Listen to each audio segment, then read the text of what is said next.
आम जनताको सरोकारसँग जोडिनुपर्छ राजनीति। राजनीतिलाई आम जनताको सरोकारसँग जोड्न विभिन्न सिद्धान्त प्रतिपादित पनि भएका छन्। विभिन्न सिद्धान्तका ठूला ठूला ठेलीहरूमा नागरिकलाई सुखी समृद्ध बनाउने र जीवन सार्थक बनाउने उपाय नै लेखिएका छन्।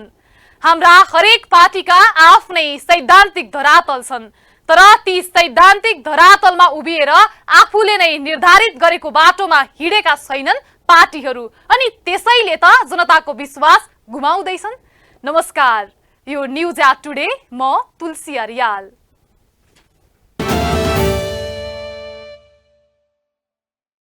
परम्परागत राजनीतिक शक्तिले विश्वास गुमाउँदै गएपछि नागरिक वैकल्पिक शक्तिको खोजीमा हुन्छन्। नागरिकको चाहना सहज र सुखी जीवन यापन नै हो। सिद्धान्तका ठूला ठूला ठेली पर्ने समय हुँदैन नागरिकसँग। मात्र उनीहरूले हेर्ने भनेको कुन दलले वा कुन नेताले आम नागरिकको सरोकार विषयमा कसरी काम गर्यो, वा नागरिक सरोकार सम्बोधन गर्न उसका उपाय कति कारगर छन्। यस्तै जनसरोकारलाई सम्बोधन गर्ने वैकल्पिक उपाय लिएर पुरातन पार्टीलाई चुनौती दिन भारत राजधानी नयाँ दिल्लीबाट केही समय अघि एउटा पार्टी उदाएको थियो, आम आदमी पार्टी, जसले अहिले राजधानी दिल्ली भन्दा बाहिर पञ्जाबमा पनि अत्याधिक बहुमतले कब्जा जमाएर एक भन्दा बढी राज्यमा शासन गर्ने भारतको मात्र चौथो पार्टी बनेको छ। नेपालमा विकल्पको राजनैतिक बहस चलि नै रहेको छ। दल र दल बाहिर यो विषयले स्पेस पाएको धेरै भएको छैन। समकालीन राजनीतिक दलको विकल्पका रूपमा आएको यो बहसले गति पाएको देखिँदैन। नेपाली कांग्रेस, नेकपा एमालेदेखि माओवादीकै पनि विकल्प खोज्ने बेला भएको भन्दै यो बहस सुरु भएको हो। सुरुमा अनौपचारिक रूपमा सुरु भएको यो बहसपछि दल दर्तादेखि निर्वाचनमै सहभागी भयो। वैकल्पिक शक्तिको मूल उद्देश्य भनेको नयाँ नेतृत्व ल्याएर बलियो अर्थतन्त्र समृद्ध नेपालमा जोड दिनु हो। देशको प्राकृतिक स्रोत साधन र देशमा विद्यमान क्षमताको प्रयोग गरी समृद्ध नेपाल बनाउनु हो। युवा पुस्तालाई केन्द्रमा राखेर नयाँ वैकल्पिक फोर्स भनेर अहिले पनि नेपालमा धेरै क्याम्पेनहरू चलिरहेका छन्। यही वैकल्पिक फोर्स जन्माएर युवा पुस्ताबाट नयाँ नेतृत्व ल्याउनु पर्छ भन्ने उद्देश्यले नयाँ बाटो रोजेका वैकल्पिक शक्तिहरूको हालत पनि उस्तै छ। नेपालको राजनीतिक वृत्तमा वैकल्पिक शक्तिको सुरुवात गर्ने मध्येमा डाक्टर बाबुराम भट्टराईदेखि दिवंगत उज्जवल थापासम्म पर्छन्। अहिले भन्दा 5 वर्ष अघि डाक्टर बाबुराम भट्टराईले नयाँ शक्ति पार्टी स्थापना गरे। नेकपा माओवादीमा लामो समयसम्म रहेर जनयुद्धदेखि विभिन्न कालखण्ड पार गरेर प्रधानमन्त्री समेत बनेका भट्टराई माओवादीबाट अलग भएर वैकल्पिक शक्तिको रूपमा उभिने भन्दै नयाँ शक्ति पार्टी खोले। उनको वैकल्पिक बाटोले गति लिन भने सकेन। गतिशील भावनाको अभावका कारण वैकल्पिक शक्तिहरू टिक्न नसकेको राजनीतिक विश्लेषक बताउँछन्। वैकल्पिक शक्तिको उदय त हुनु भयो, तर उदय भएर पनि वैकल्पिक शक्ति टिक्न सकेन। वैकल्पिक शक्तिको रूपमा स्थापित हुन सकेन। वैकल्पिक शक्ति बन्ने प्रयास धेरै पटक भयो। धेरैजनाले वैकल्पिक शक्ति बन्नको लागि प्रयास गरे। नयाँ शक्ति समेत नाम पनि आयो, तर पनि शक्तिको रूपमा स्थापित हुन सकेनन्। यसको मूल कारण के हो भन्दा हामीसँग मतदाताको मानसिकता हो। हामीसँग अहिले पनि 3 खालका मतहरू छन्। एउटा वैचारिक मत छ, एउटा बहुमत छ र एउटा चाहिँ बिकाउ मत छ। वैचारिक मत विचारसँग आधारित भएर विचारलाई मतदान गर्छ। बहुमत भनेको मेरा बाउले कसलाई मत दिएका थिए, मेरा हजुरबुवाले कसलाई मत दिएका थिए र मैले पनि त्यसैलाई दिनुपर्छ भन्ने मान्यतामा उसले मतदान गर्ने गर्छ। र अर्को एउटा मत छ, त्यो बिकाउ मत हो। त्यो बिकाउ मत भनेको निर्वाचनको 2 दिनमा, आज भोलि निर्वाचन छ, आज बेलुका नै त्यो बिकाउ मत चाहिँ भड्किन सक्छ। त्यो मतको कुनै विश्वास छैन र त्यो अन्तिममा निर्णायक पनि बन्ने गरेको छ। यी कारणले गर्दाखेरि मतदाताभित्रको सचेतनाको कमीले गर्दाखेरि पनि यसरी वैकल्पिक शक्तिहरू आउन सकेका छैनन्। संसार युनिभर्स परिवर्तनशील छ, संसार परिवर्तनशील छ, मानव जीवन परिवर्तनशील छ, अनि मान्छेको विचार पनि परिवर्तनशील हुनुपर्छ। त्यस्तै वैकल्पिक शक्ति बनाउने भन्दै लामो समय पत्रकारिता गरेका रविन्द्र मिश्र राजनीतिमा आए। मिश्रले साझा पार्टी नामको दललाई जन्म दिए। त्यही नारा लिएर विवेकशील पार्टी पनि सक्रिय थियो। 2072 सालको भूकम्पपछि सामाजिक क्षेत्रमा सेवा दिँदै खुल्ला राजनीतिमा आएको थियो। 2074 साउनमा दुई पार्टी मिलाएर विवेकशील साझा पार्टी बनाए। पुराना पार्टीले देश विकास गर्न नसक्ने तर्क गर्दै उनीहरूले वैकल्पिक शक्तिका रूपमा आफूलाई देखाए, तर यथार्थमा उनीहरूलाई जनताले पत्याएनन्। राष्ट्रिय पार्टी हुँदै देशको नेतृत्व भन्दै प्रदेश र प्रतिनिधि सभा सदस्य निर्वाचन होमिएको विवेकशीलले प्रतिनिधि सभामा 3% थ्रेशहोल्ड कटाउन सकेन। लोकप्रियताको नाम लिएको पार्टीले जनताबाट भने समानुपातिकमा प्रतिनिधि सभातर्फ 1 सिट र प्रदेश नम्बर 3 मा 3 सिट मात्रै पायो। निर्वाचन पछि नै यसअघि मिलेका दुई धार बीच खटपट सुरु भयो, तर उनीहरूले त्यसलाई थामथुम पार्दै अघि बढ्ने प्रयास त गरे। यस्तै रस्साकस्सीका बीच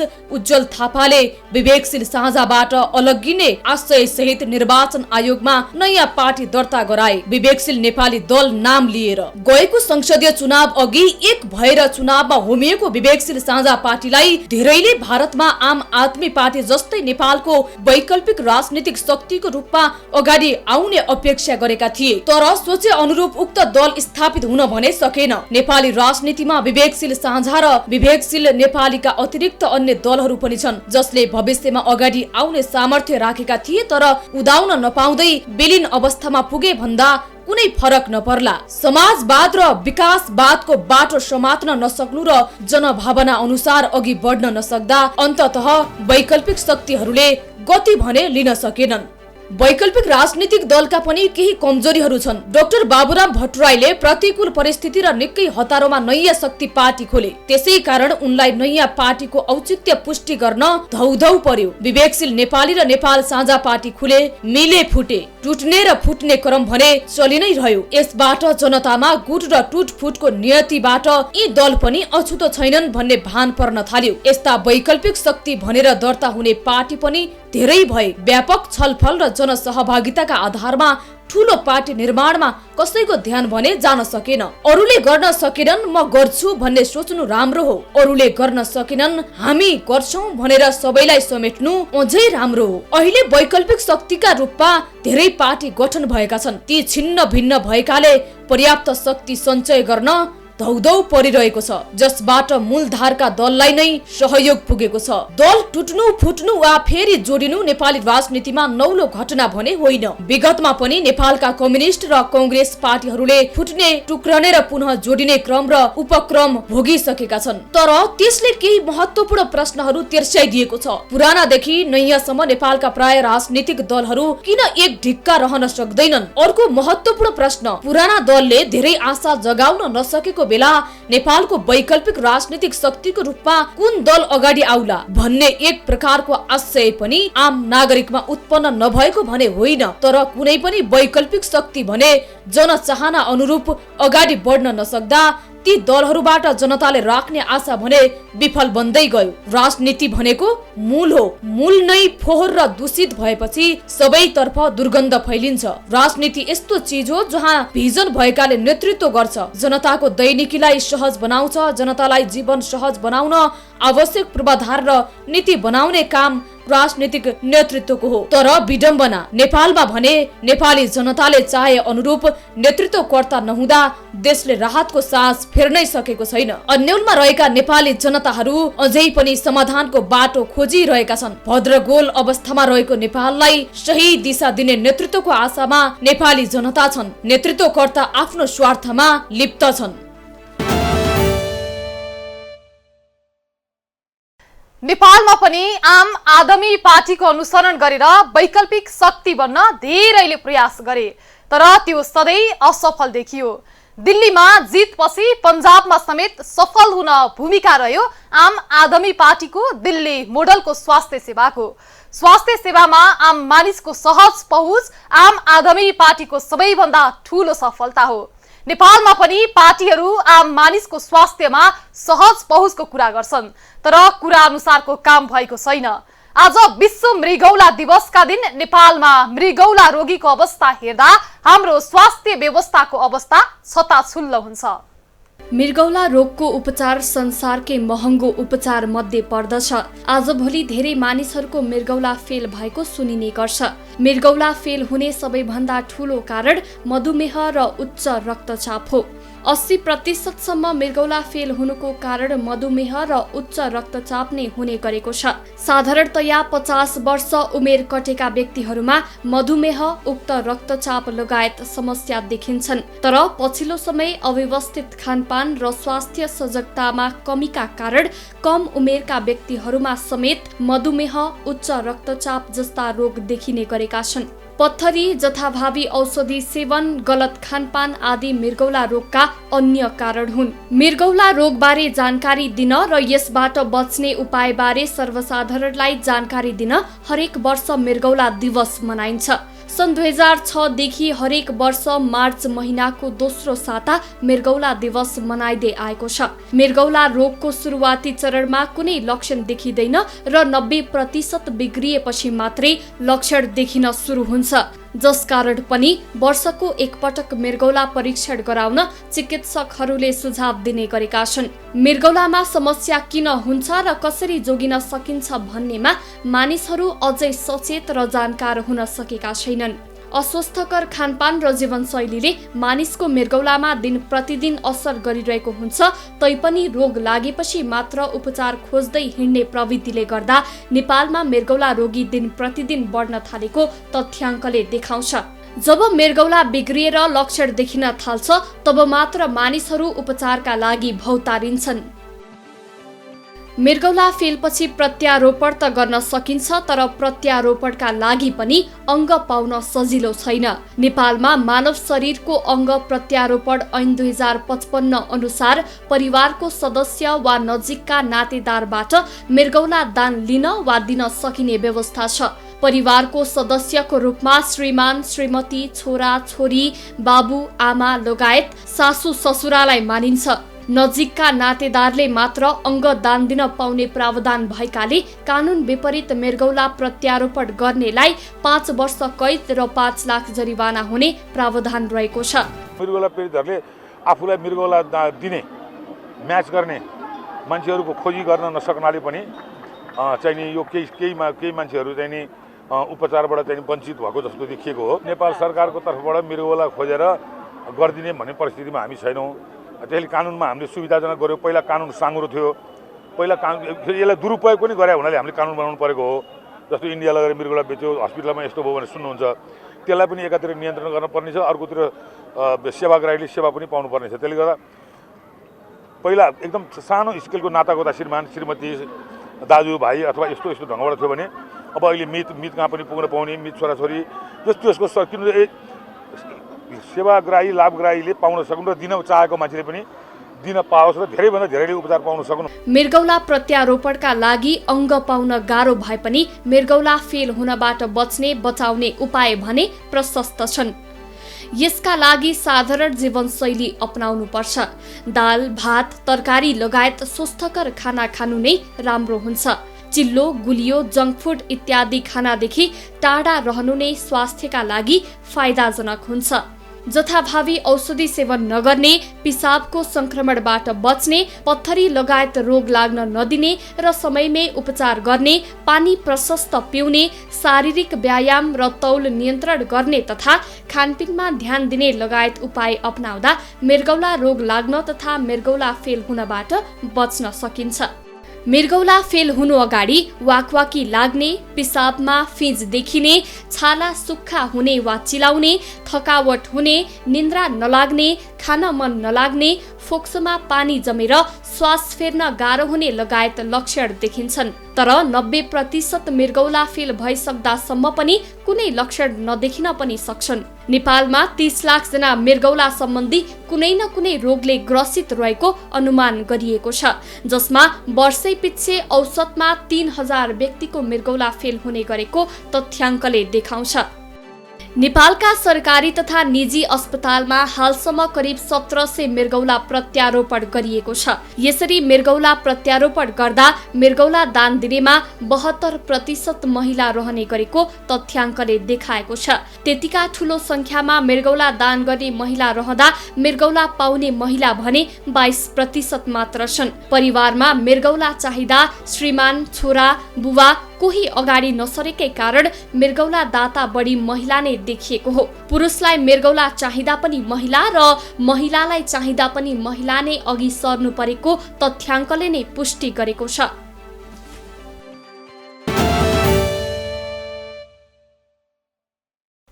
नागरिकको वैकल्पिक राजनीतिको खोजकै क्रममा युक्रेनमा उदाएका थिए Volodymyr Zelensky. Stand up comedian जेलेन्स्कीलाई उनले देखाएको वैकल्पिक राजनीतिक बाटोका कारण राजनीतिमा पूर्व अनुभव बिना पनि आम नागरिकले जिताएर देशको शासन सुम्पिएका थिए। तर छिमेकमा रहेको शक्तिशाली मुलुकसँग जोरी खोज्दै शक्ति आर्जन गर्न खोज्ने उनको महत्वाकांक्षीको शिकार अहिले युक्रेन भएको छ। रुसलाई घेर्ने अमेरिकी चाहना अनुरूप युक्रेनलाई नाटो सदस्य बनाउने अमेरिकी चाहनाको मोहरा बनेपछि युक्रेनले रुसको आक्रमण झेल्नु पर्यो। अहिले जेलेन्स्कीले नाटोमा आबद्ध हुने आफ्नो चाहनाबाट पछि हट्ने संकेत गरेका छन्। युद्धको पहिलो दिन रुसको बम आक्रमणबाट 7 जनाको मृत्यु। रुसद्वारा युक्रेनमाथि क्षेप्यास्त्र प्रहार। युद्धको दोस्रो दिन रुसको हमलाबाट 137 युक्रेनी नागरिकको मृत्यु। युक्रेनको राजधानी किभमा रातभरि विस्फोट र हवाई आक्रमण। रुसद्वारा युक्रेनको स्नेक आइल्यान्ड कब्जा। युद्धको तेस्रो दिन रुसी सेनाद्वारा युक्रेनको उत्तर पूर्वी सहरहरू सुमी र कोनोटोप घेराउ।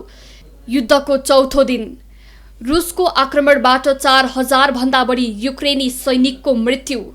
युद्धको पाँचौं दिन रुस युक्रेन बीच पहिलो पटक शान्ति वार्ता निष्प्रवाही। युद्धको छैठौं दिन पहिलो वार्ता असफलपछि दुई देश बीचको युद्ध थप आक्रामक। रुसी सेना किभ आसपास पुगेर किभ कब्जाको प्रयास। युक्रेन छाड्नेको संख्या 5 लाख भन्दा धेरै। युद्धको सातौं दिन 14 बालबालिका सहित 352 सर्वसाधारणहरू मारिए। युक्रेनको अवस्था झन्झन विकराल। युद्धको आठौं दिन पुनः दोस्रो वार्ताको प्रयास। दोस्रो वार्ता पनि विफल। युक्रेन छाड्नेको संख्या 10 लाख बढी। युद्धको नवौं दिन रुसी सैनिकद्वारा जापोरिजिया परमाणु ऊर्जा केन्द्र कब्जा। बम विस्फोट हुँदा युरोपकै सबैभन्दा ठूलो उक्त परमाणु ऊर्जा केन्द्रमा आग लागि। युद्धको 10औं दिन रुसद्वारा युक्रेनका 2 सहरमा अस्थायी युद्धविराम घोषणा। मरिपोल र भोल्नो भाखाकामा अस्थायी युद्धविराम घोषणा। युद्धको 11औं दिन युद्धविरामको घोषणा पश्चात पनि रुसको युक्रेनमाथि हमला जारी। युद्धको 12औं दिन युक्रेनको मारियोपोल सहरमा पुनः अस्थायी युद्धविराम घोषणा। झण्डै 15 लाख मानिस युक्रेनबाट बाहिरिए। युद्धको 13औं दिन रुसद्वारा युक्रेनको राजधानी किभ, मारियोपोल, खार्किभ, सुमी सहरमा युद्धविरामको घोषणा। तेस्रो शान्तिपूर्ण वार्ता। युद्धको 14औं दिन नेटोको सदस्य लिने निर्णय फिर्ता लिने युक्रेनी राष्ट्रपति जेलेन्स्कीको संकेत। रुसी आक्रमण जारी।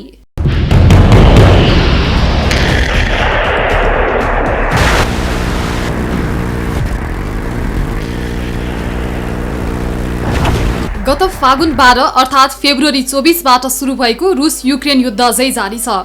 यी दुई मुलुक बीच विगत 14 दिनदेखि जारी युद्धबाट सयौं सर्वसाधारण र सैनिकको ज्यान गएको छ। 22 लाख भन्दा बढी युक्रेनीले देश छाडेका छन्। दुई देश बीचको जारी युद्ध रोक्नका लागि यस बीचमा पटक पटक वार्ताको प्रयास पनि भए, तर ती वार्ता विफल मात्रै भएका छन्। सहमति जुट्न नसक्दा पटक पटक बसेका वार्ता अर्थहीन मात्र बन्न पुगेका हुन्। रुस युक्रेन युद्धबाट ठूलो संख्यामा मानवीय तथा भौतिक क्षति पुगेको छ। गत फागुन 12 गते रुसी राष्ट्रपति भ्लादिमिर पुटिनले सैन्य कारबाहीको घोषणा गरेसँगै दुई देश बीचको युद्ध चर्किएको हो।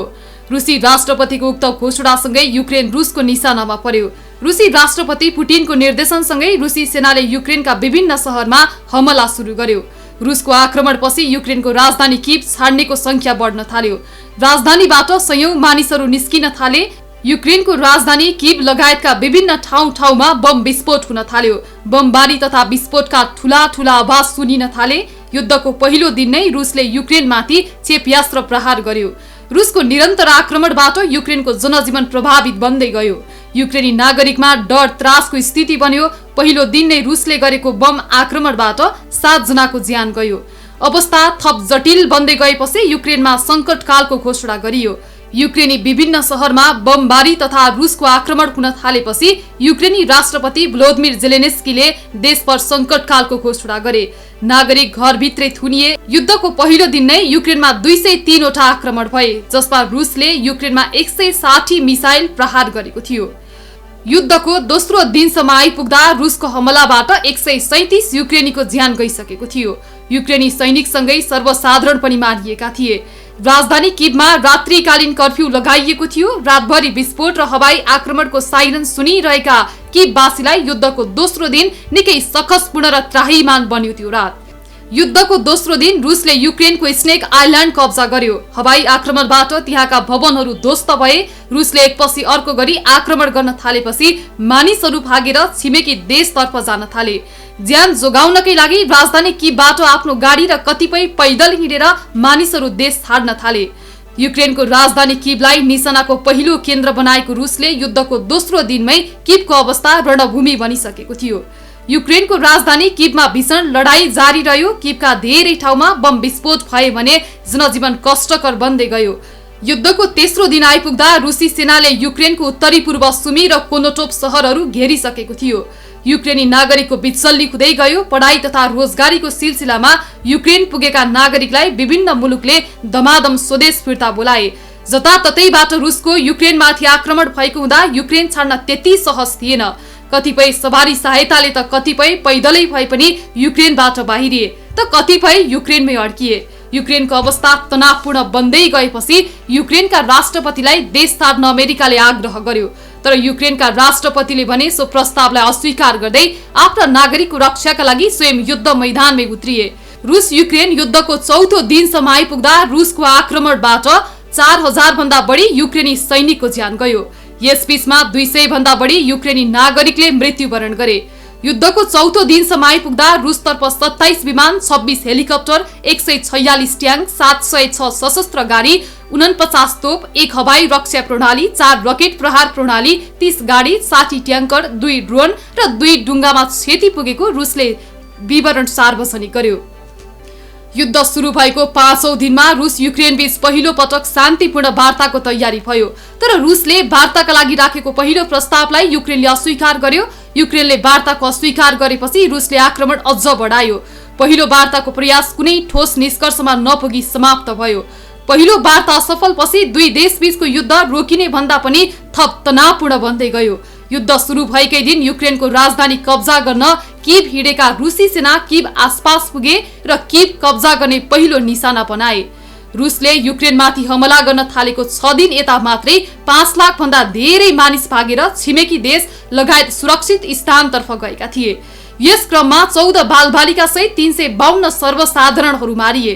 पहिलो वार्ता असफल भएपछि रुसले थप आक्रमण बढायो। युक्रेनको अवस्था झन्झन विकराल बन्दै गयो। दुई देशबीचको जारी युद्ध सल्टाउन पुनः दोस्रो वार्ताको प्रयास गरियो। दोस्रो चरणको वार्ता भए पनि यस वार्ताबाट पनि निष्कर्ष निस्किनै सकेन। जारी युद्धको 8औं दिनमा आइपुग्दा युक्रेनको अवस्था थप तनावपूर्ण बन्दै थियो।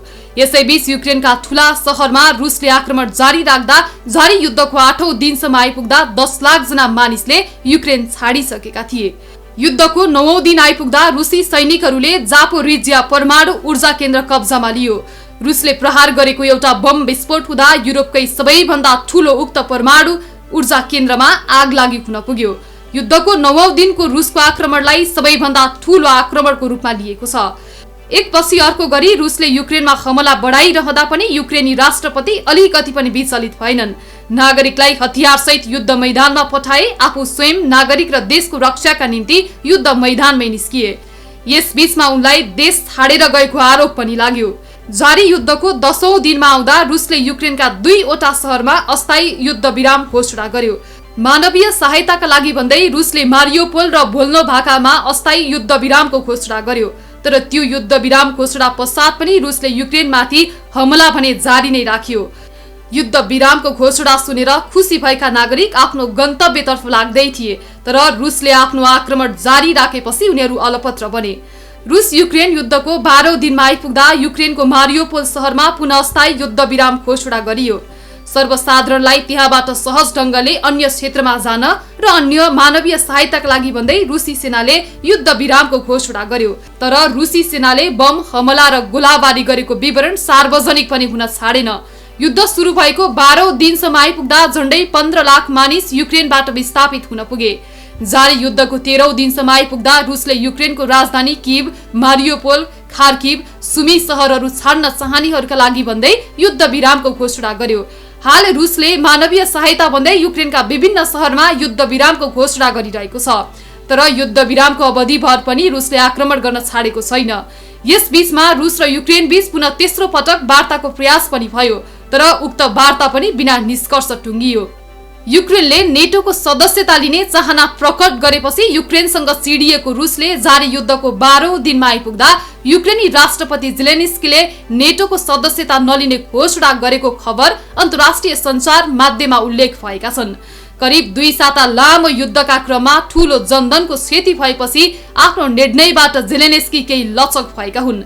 जारी युद्धको 14औं दिनसम्म आइपुग्दा रुसी आक्रमणबाट सयौं सर्वसाधारण र सैनिकको ज्यान गएको छ। 22 लाख भन्दा बढी युक्रेनीले देश छाडेका छन्। 14 दिनदेखि जारी आक्रमणका क्रममा रुसले युक्रेनको खर्किव शहरमाथि पूर्ण नियन्त्रण कायम गरेको छ भने अन्य प्रमुख शहरहरूमा पनि आक्रमण तीव्र पारेको छ। पछिल्लो समय रुसले युक्रेनको राजधानी कीवसँगै मारियोपोल, भोल्नोभाक, ओडेसा लगायतका शहरहरूलाई लक्षित गर्दै बमबारी गर्दै आएको छ। देशको स्थिति थप बिग्रिँदै गएपछि युक्रेनका राष्ट्रपति आफ्नो अडानबाट ब्याक हुन बाध्य बनेका छन्। युक्रेनी राष्ट्रपति जेलेन्स्कीको यो निर्णयसँगै रुसी आक्रमण कसरी अगाडि बढ्ला? सबैको चासो रुसतर्फ छ। जारी युद्ध यसरी नै रोकिएला वा यसले अरूलाई लपेट्ला?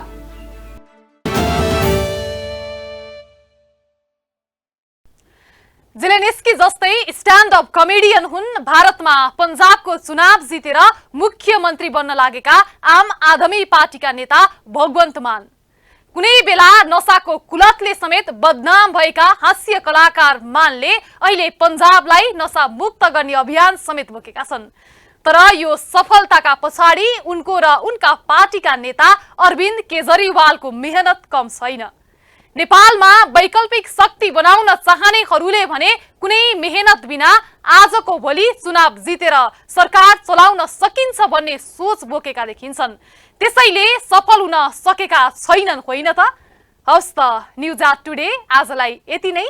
हामी सबै बिदा हुन्छौं। नमस्ते।